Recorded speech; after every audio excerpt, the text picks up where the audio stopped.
Uno de los reels más exitosos que hemos tenido en este último mes, sin duda, fue el reel que hice con Ariel Grunwald, nuestro mentor espiritual y coach de desarrollo personal, con quien hablamos, ¿se acuerdan? Del pan de la vergüenza. ¿Qué tal?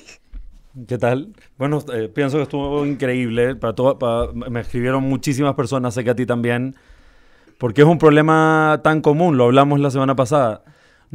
Y creo que esto es uno de los grandes problemas que tenemos en la sociedad, nos dijeron que tenemos que ser felices y amarnos a nosotros mismos, pero también nos dijeron que tenemos que sacrificarnos y que lo único que es meritorio es compartir y darle a los demás. Entonces quedamos atrapados entre dos cosas que son contradictorias, entre una idea que es darme a mí mismo y ver por mí, estar bien yo primero, que es el principio de las copas de champaña en las bodas, ¿no?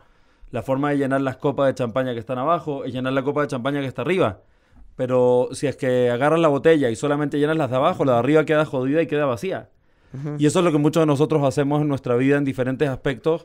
Llenamos las copas que están abajo, a los demás, a los que están alrededor, por la vía del sacrificio de nosotros mismos y eventualmente nos sentimos vacíos.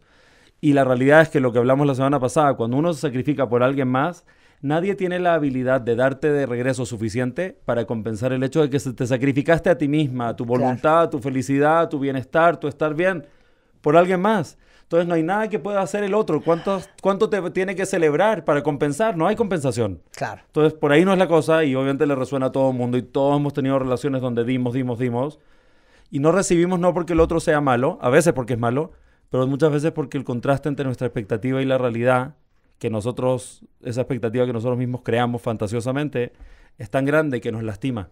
100%. ¿No? Y obviamente todo el mundo resuena. Hoy vamos a hablar de la culpa. Y quiero que me digan quién de ustedes ahorita siente culpa y por qué. Y te leo lo que dicen los cuentavientes. Yo me siento súper culpable de no haber sido más atenta, más cariñosa y de haberle dedicado más tiempo a mi mamá antes de que muriera. Yo me siento culpable del fracaso que tengo hoy en día y por no haber aprovechado lo que yo tuve. Eri dice, yo me siento súper culpable de no tener la suficiente disciplina, de no hacer todo lo que yo siento que tengo que hacer, porque de eso venimos hablando en el segmento anterior. Todos pueden hacer una lista de qué se sienten culpables. Es que yo no sé qué sentimiento o qué emoción es la culpa, Ariel. Mira, como casi todas las emociones, tiene una bidimensionalidad, ¿no? Tiene dos dimensiones, tiene dos niveles. Un nivel es altamente consciente, altamente nutritivo, altamente positivo, y el otro es altamente negativo, altamente tóxico y altamente limitante. Y entonces es una de las razones por las cuales es tan difícil, porque, por ejemplo, cuando algo te da miedo, sientes dolor en la panza, ¿cierto? Pero el que sientas ese dolor en la panza, ese retorcijón en el estómago, no quiere decir que eso no es lo correcto. Pero cuando vas a hacer algo que sabes que no te late, también sientes un retorcijón en la panza y sabes que ese deal no me late, esa persona no me late, esa situación no me late, etc. Entonces, ¿cómo puedo diferenciar entre el retorcijón de la panza que me está diciendo por ahí no es y que me está hablando mi ser interior desde un lugar positivo y cómo puedo identificar el que me está hablando de un lugar que me está limitando? Entonces, necesitamos dividir esta cuestión en dos partes. La culpa nace por dos razones. Uno, por un tema de escuchar a tu corazón o escuchar a tu ser interior. Por ejemplo, si yo ahora digo, a mí me está yendo mal por culpa de mi socio, por ejemplo, tal vez para mí, me voy a sentir y me reúno con mis amigos, tomo café y a todo el mundo le digo, me va mal por mi socio, me va mal por mi socio, me va mal por mi socio. Probablemente en algún momento me va a llegar la culpa de estar basureando a mi socio, porque en el fondo de mi corazón yo sé, todos sabemos que nosotros somos co-creadores de nuestra experiencia y nuestra realidad. Y si me la estoy pasando mal en mi negocio, no es responsabilidad de mi socio, güey. Claro. Es responsabilidad mía, ¿no? Entonces, mi corazón me está avisando, oye, ese sentido profundo de responsabilidad personal me está avisando, oye, estás apuntando dedos o estás culpando a otros, que es una forma indirecta de abdicar tu poder personal y por ahí no es la cosa. ¡Pausa! ¿Qué dije antier? Ayer hubo una discusión, ¿fue ayer? No, fue antier. Una peleadera en este estudio, porque estábamos hablando de la revista MOA de este mes, cómprenla, que es The Ex Issue. Y es todo sobre los exes. Los exmaridos, los exnovios, las exmujeres. Y entonces yo decía que a los exes hay que bendecirlos y hay que agradecerles, porque gracias a ellos, no importa cómo hayan sido, tú tuviste la oportunidad de conocerte más, de tomar mejores decisiones, de pulirte como pareja, de buscar una mejor persona, de entender cómo funcionas, qué es negociable, qué no es negociable, qué te gusta, qué es inaceptable para ti. Y que hay que bendecir a la gente que pasa en tu vida y todo lo que te hace, porque esa es tu oportunidad para aprender más de ti y pulirte como persona. Rebeca se volteó y dijo, ¿de qué estás hablando? ¿Cómo bendecir a un ex que fue un patán, que te pegó, que te abusó? O sea, ¿cómo crees? Sí lo tienes que bendecir, porque todo lo que te pasó con esa persona es tu corresponsabilidad. Y si tú te cuentas la historia de que tú eres la víctima de esa persona, de esa patanería, de esa pintada de cuerno, de ese robo en el negocio, de lo que sea, tú estás renunciando a tu poder, porque tú estás comprándote que tú eres víctima de alguien más y eso te debilita. Porque si tú crees que lo que te pasó no tiene nada que ver contigo y nada que ver con tus decisiones, estás perdiendo la lección. Uf, ya la mataste, o sea... Yo estoy 1,000,000% contigo, la verdad, para serte honesto. Give me a five, that's why we're friends. Sí, porque, o sea, la realidad y la razón por la cual te debilita, no solamente por la narrativa dramática, la razón por la cual te debilita es porque no es cierto. ¿Y porque no es cierto? No es cierto. Y cuando decimos, incluso los kinesiólogos saben hacer esos test musculares, donde dices algo que es cierto, si digo me llamo Ariel, no me baja el brazo, pero si digo me llamo Pedro, me lo baja el tiro. Sí. ¿Cómo puede ser? Porque las mentiras nos debilitan. La desintegración, la falta de congruencia nos debilita. Entonces, una realidad, una verdad profunda de la vida es que nosotros co-creamos nuestra experiencia de la realidad. Y entonces, si es que nosotros abdicamos o rechazamos hacernos responsables de que la experiencia que yo tuve de la realidad fue co-creación mía y que tengo lecciones que aprender dentro de 100%. Mí, para mí, conmigo mismo, para hacer algún tipo de transformación o aprendizaje o crecimiento, entonces estoy aseverando como realidad algo que no es cierto. Y por eso nos debilita. No solamente por la parte narrativa, que obviamente la narrativa también te debilita. Quiero darles un ejemplo que les va a resonar cañón. Cuando, no sé, pensemos en las mamás, porque son típicas. Porque yo me sacrifiqué por ustedes y nunca dejé a su padre cuando andaba con todo ese montón de mujeres por ustedes. Y ese hombre que tanto daño me hizo... Entonces, tú como hijo te puedes voltear a decir, pero ¿por qué no lo dejaste en el año 5 y vamos en el año 40 y no lo has dejado? ¡Por ustedes! No, mentira. Porque te daba miedo, porque no supiste cómo, porque tú tomaste la decisión por peras o manzanas de seguir ahí. Tal cual. Y eso es muy empoderador. Cada quien tiene su culpa y eso es lo que estamos tratando de descifrar. Ok. Entonces, dijimos que hay dos tipos de culpa, ¿no? Está el compás moral, que es un tema del corazón. Dijimos el primer ángulo, el primer ancla es esta idea de el sentido de responsabilidad personal. Entonces, cuando abdicamos a ese poder personal y nos sentimos mal porque estamos, en el fondo, nos estamos culpando o apuntando dedos a alguien más, es porque la culpa que estamos sintiendo no es culpa tóxica, es un compás moral que te está avisando. Es una luz roja que te está avisando, oye, te estás saliendo de tu poder personal y de tu responsabilidad. Y al final del día, ¿qué es la responsabilidad? Es tu habilidad de responder, es tu habilidad de gestionar tu vida. Entonces, es el primero. El segundo aspecto de la culpa positiva, por así decirlo, es el sentido de propósito y nuestros valores. Es cuando nosotros nos damos cuenta y sentimos que estamos violando nuestros propios valores y nuestro sentido de propósito. Por ejemplo, si yo estoy todo el día trabajando de 7 de la mañana a 7 de la noche y no paso ni un momento con mis hijos, a mí me pasó, por ejemplo, cuando estaba enseñando de tiempo completo, hace 10 años atrás, estaba muerto de culpa de que no entendía cómo puede ser que yo estaba viviendo una vida donde mi estilo de vida era, tengo tanta energía y tanto tiempo para darle a todo mundo, cualquier persona que me busca para que lo ayude, lo ayudo, cualquier persona me busca consejo, clase, conferencia, tour, entrevista, lo que sea, pero no tengo tiempo para darle a mi hijo. ¿Cómo puede haber congruencia en que quiero hacer un bien al mundo si no me queda ni energía ni tiempo para darle a un alma que literalmente fue enviada por la vida a mi casa? Y que yo la traje. Sí, güey. Entonces... Y que yo la invité. Y ahí había una incongruencia cañona. Yo me estoy contando el cuento de que estoy ayudando a todo el mundo, pero no tengo ni energía para darle a la gente más cercana a mí, a mi esposa, a mi hijo. No puede estar bien. Entonces, cuando me desconecto de ese sentido de propósito o de valores que son realmente valores míos, es natural sentirse culpable, sentir esa incomodidad, esa culpa. Y esa culpa es positiva porque te avisa, oye, estás dando un paso fuera de tu integridad, estás dando un paso fuera de tu escala de valores, estás dando un paso fuera de darle el valor a aquello que es valioso para ti. Claro, ¿no? Ese es como pero el segundo. entonces nos estás hundiendo, porque yo estoy pensando en todas las madres solteras que padecemos de una culpa espantosa, porque para sacar adelante a los hijos había que trabajar mañana, tarde y noche. Bueno, Danos luz. A ver, un segundo. No seas así, idea, Ariel. La idea de que para sacar adelante a los hijos hay que trabajar mañana, tarde y noche es una idea, pero estoy seguro que hay gente que está escuchando y estoy seguro incluso que hay gente ahorita aquí en el estudio que ha experimentado en carne propia que eso no es cierto. Hay formas.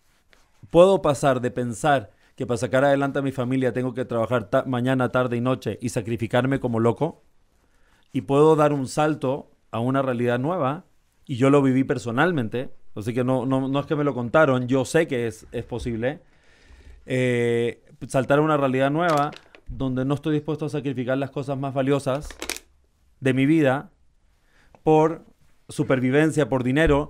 Y al final del día, ¿qué es el dinero? Lo hablamos un poco la semana pasada. Es un método de intercambio de valor. Podrían ser conchitas, semillitas de cacao o granitos de arena. Podría ser lo que sea. Es algo que usamos para hacer intercambio de valor. Si no me doy mi valor y no le doy valor a las cosas que son valiosas para mí, ¿cómo espero que me va a llegar la abundancia del dinero? Por la vía del sacrificio. Entonces, bueno, es una invitación para aquellos que hoy en día no pasan un segundo con sus hijos, aquellos que hoy en día no se dan ni un momento para sí mismos, porque piensan que la única forma de salir adelante es por la vía del sacrificio y trabajar mañana, tarde y noche. Cuestiónatelo. ¿Realmente es necesario sacrificarse como loco y trabajar mañana y tarde y noche para sacar mi familia adelante? En mi experiencia personal me iba mucho peor por la vía del sacrificio, trabajando mañana, tarde, noche, que cuando empecé a ponerme a mí y a mis valores como prioridad. Y cuando empecé a poner como prioridad mis valores, lo que yo valoro, lo que es importante, cuando me di cuenta que algún día me puedo ganar la lotería, pero nadie me va a regresar mis años de juventud, nadie me va a regresar la infancia de mis hijos, nadie me va a regresar el inicio de mi relación de pareja, nadie me va a regresar mi vida. Cuando entendí que mi vida es más valiosa, que la supervivencia es más valiosa que la sobrevivencia, es cuando me empezó a ir mucho mejor que por la vía del sacrificio. Así que los invito a cuestionar eso también. Claro. Tal vez por ahí no es la cosa. Porque Vane, mi esposa, también lo vivió. Trabajando todo el día como loca, bla, bla, bla. Hoy en día ella se dedica a preparar papás que quieren dedicarse a coach, para darle asesoría a otros papás, para hacer crianza consciente, para sanarse a sí mismos y sanar a sus hijos y no repetir cosas, etcétera. Y son mujeres que antes vivían trabajando de 9 a 9, jamás veían a sus hijos, y hoy en día dan sesiones desde su casa, están con sus hijos, les cocinan.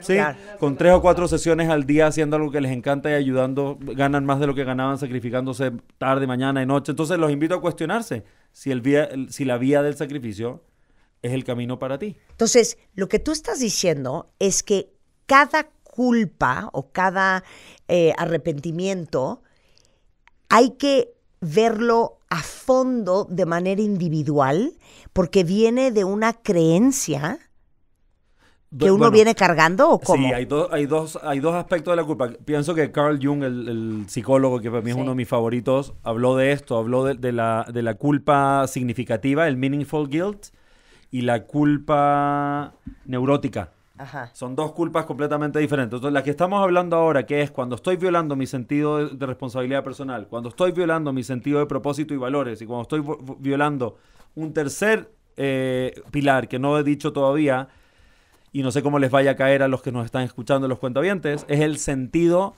de unidad general de la creación, que es cuando me siento mal porque hice o dejé de hacer algo sin tomar en consideración a otra persona o a otro ser. Sí, que yo creo que esa es la peor culpa.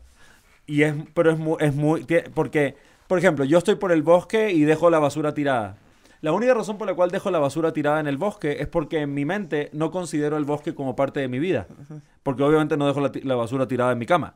La dejo tirada en el bosque o en la calle, ¿cierto? Sí. La única razón por la cual te lastimo a ti o te friego, te estafo, te robo, te miento, te engaño, te lastimo, lo que sea, es porque no considero que tú seas parte de mí, ¿cierto? Porque si considerara que estamos conectados y que somos parte de un sistema, que somos parte de una unidad, jamás me daría el lujo de lastimarte porque entiendo que si te lastimo a ti en verdad me estoy haciendo daño a mí de alguna forma.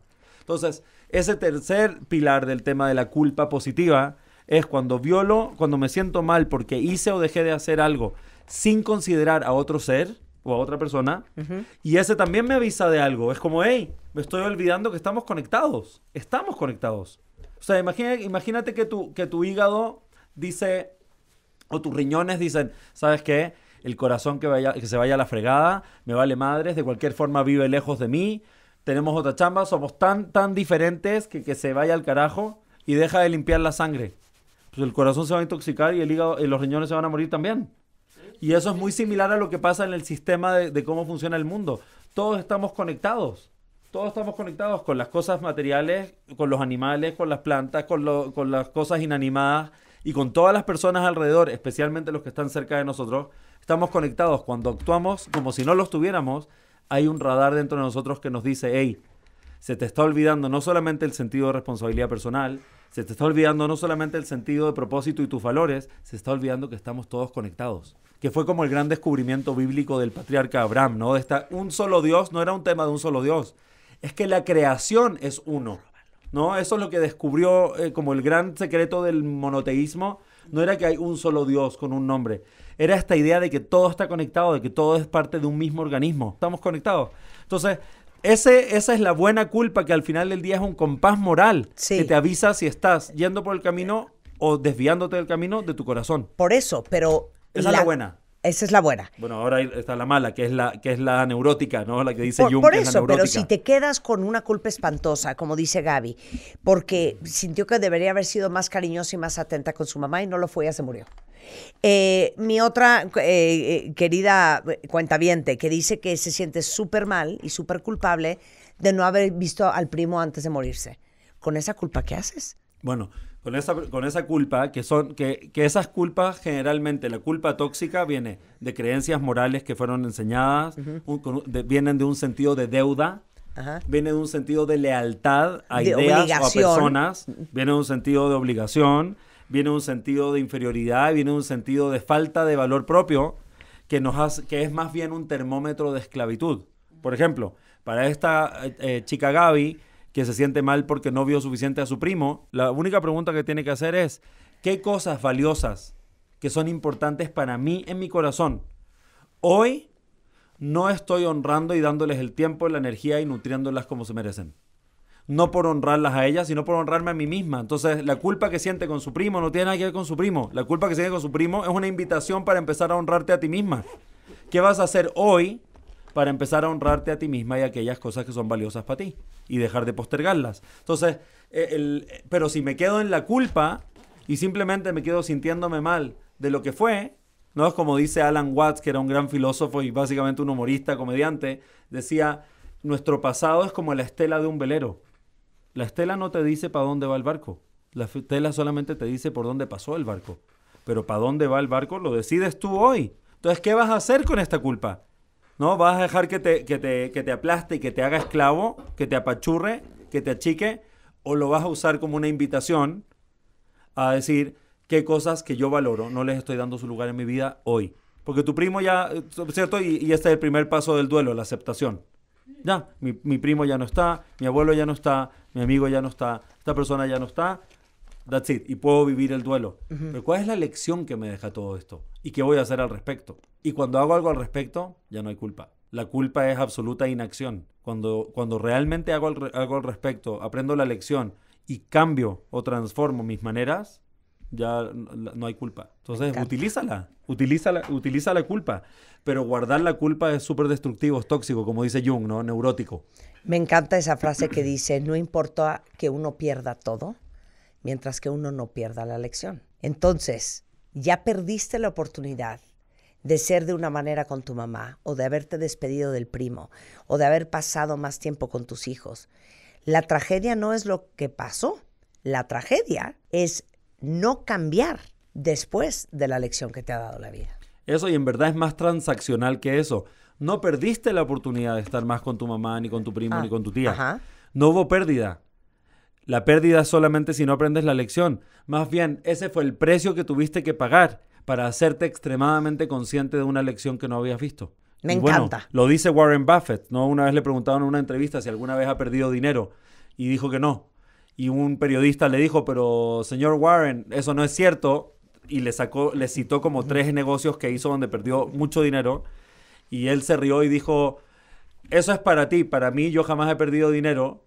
Porque en esas 3 deals que mencionaste, la realidad es que aprendí grandes lecciones que me han cambiado la vida y el dinero que perdí fue mi pago por aprender esa lección. Y le preguntó al periodista, ¿acaso tú no fuiste a la universidad?